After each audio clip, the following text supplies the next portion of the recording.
पारंपरिक शेतीला फाटा देत पपईच्या शेतीतून शेतकरी आता लाखोंचं उत्पन्न कमवतोय।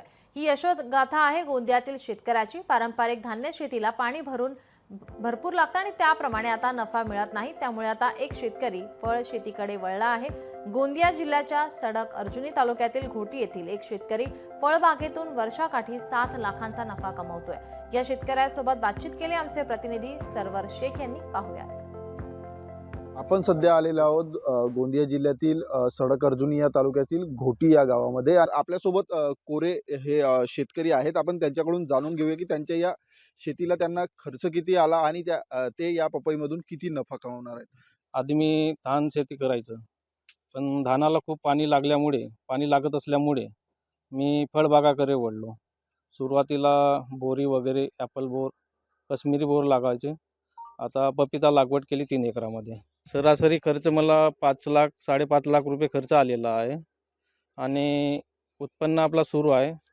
हार्वेस्टिंग झालेली आहे रमजानमध्ये चांगला रेट मिळाला आहे मला। 25-30 पर्यंत गेलेला आहे आणि समोर 5-6 लाख रुपये होतील अशी आशा आहे। कोरे यांचं म्हणणं आहे की पारंपरिक शेतीतून तितकं उत्पन्न मिळत नाही, त्यामुळे बागायती शेतीमधून ते चांगलं उत्पन्न कमवत आहेत। सरवर शेख, लोकशाही मराठी, गोंदिया। लोकशाही मराठी ऐका, पहा, जागरूक रहा।